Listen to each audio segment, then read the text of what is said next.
Folks, it's the WC, man. WrestleMania 33 review. I can't go over every single match. I'll try to give you guys an overall review of the pay-per-view and, the high spots, the low spots, the dead spots, which there were a few.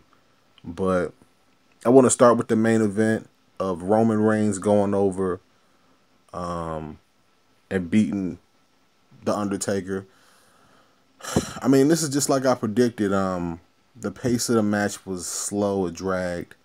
Hopefully this is Taker's last match. I mean, he has nothing left to prove. There was nothing on the line for him here. Honestly, just from a fan's point of view, I'm not mad that Roman Reigns won this match. I'm actually glad he won this match because there was nothing in it for Taker to win it. Going on to other parts of the show, I can't do a WrestleMania review without talking about the Hardys coming back. In my prediction video, I said something about that that the team that I wanted to win the match, the triple threat ladder match, wasn't even in the match. But I had no idea that they were going to add a team during the show. Let me say this overall, because like I said, I want this to be a quick enough review to the point where if people watching this on YouTube, they can understand if I need to if they need to watch it or not if they didn't watch it, because I'm pretty sure the majority of people that's watching it did. The shock factor during this show was really good, and the WWE went in different directions. I thought that they weren't going to go that way. Now I heard that the Hardy Boys were going to sign with the WWE, and they did. I didn't know. Nobody knew for the most part. It was the best kept secret in the world that they were going to, come out tonight at WrestleMania. As far as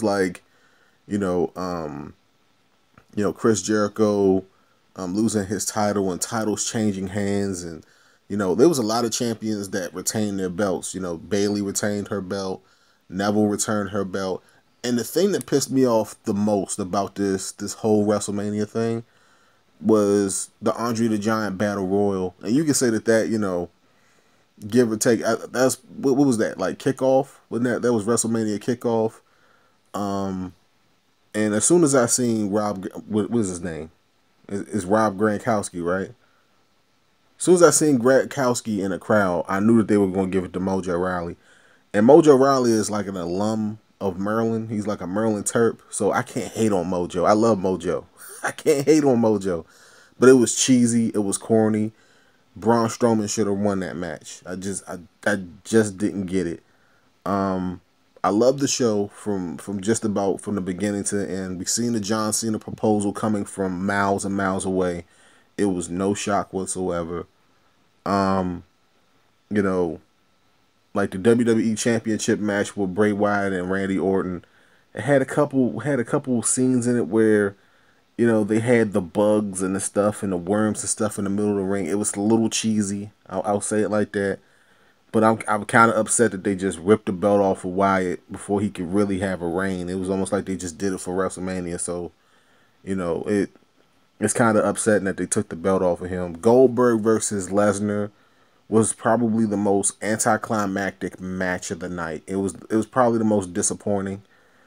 But then again, I really didn't expect too much from it anyway. Like it didn't capture my attention like it probably should have. It felt like it was rushed. Same thing with Triple H and Seth Rollins. That match just felt like it dragged ass. But the ending of the match had a good payoff because Stephanie McMahon went through a table. And if you watch Monday Night Raw, you know that Monday Night Raw is basically the Stephanie McMahon show.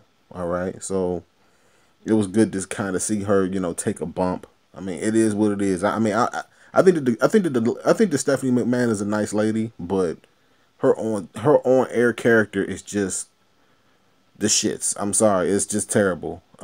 So from a character development standpoint, her going through that table was pretty good. I can't lie. But overall, man, the show was pretty okay. The Pitbull, I'm gonna tell you like this: the Pitbull performance was one of the worst parts of the show. All right, I love Pitbull Flow Rider, you know, I've been to their concerts. You if you ever go to a Pitbull or a Flow Rider concert, all right. These guys really do perform at their highest level. But this WrestleMania performance was garbage. I mean, it was bad. They couldn't even bring out an instrumental and rap the stuff themselves. I mean, it was bad. The backup dancers, they was thick, but you know, I mean, in fact, the backup dancers were the best part about the performance. I mean, I'm just gonna go ahead and say it. You know, I know I'm going backwards and forwards. What's her name? Tanasha. She did the America the Beautiful. The girl can sing. I mean, one thing I don't like about her is that it just kind of seems like she's trying too hard. Oh, let me see if I can adjust my camera. You ever date or try to date or, you know, been with a girl that's sexy but she tries too hard?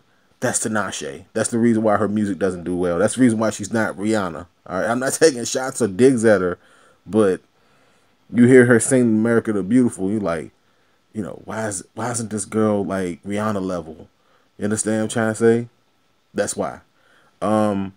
Overall, the show from A to Z, like, let me comment on the Orlando crowd.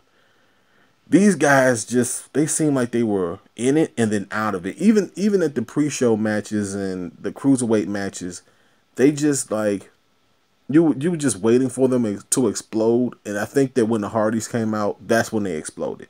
Everything else was just kind of melodramatic. You know what I'm saying? It didn't really capture the imagination of the Orlando crowd. You can kind of hear it. Even through watching it on the WWE Network, you can hear it that the Orlando crowd was not completely wowed by the event. I mean, you know what I'm saying? But there's a difference between hearing it on television and actually being there. So, you know what I'm saying?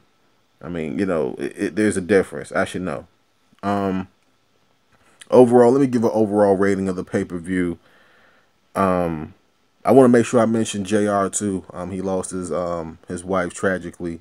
They had him call the main event. It was very, very classy of the WWE to do that. It's just that I wish that they had came out sooner to say something about it, because this man had basically, he's basically the voice of the WWE. I mean, as much as they like to throw Michael Cole at us, he'll always be the voice of the WWE to me. You know, overall rating for the pay-per-view, I'll give it a 9. The set was beautiful. The fireworks, once it got dark, was, you know, you can see it in the background with Roman Reigns with that stupid look on his face. I want to make sure I captured it in the stupid look on his face. Because they made this match the main event, and they didn't have to, but I guess that, like I said, you know, and this just kind of further cements that people don't really like Roman Reigns. But let me get to the overall review of it. I'm giving it a 9 out of 10. The show was really solid. If you get the chance to watch it back either tomorrow before Monday Night Raw, do it. It was a very solid show. You know, and I'll say for sure it was worth the $10. If you paid $10 today, you get the next pay-per-view. It's worth the $10 this month. They you know, you can't argue with how many hours worth of entertainment, about 7. So I'm rambling on. It's the WC. I gave the show a 9 out of 10. Let me know how you feel about WrestleMania 33. Your comments, your thoughts down below. And until next time, peace out.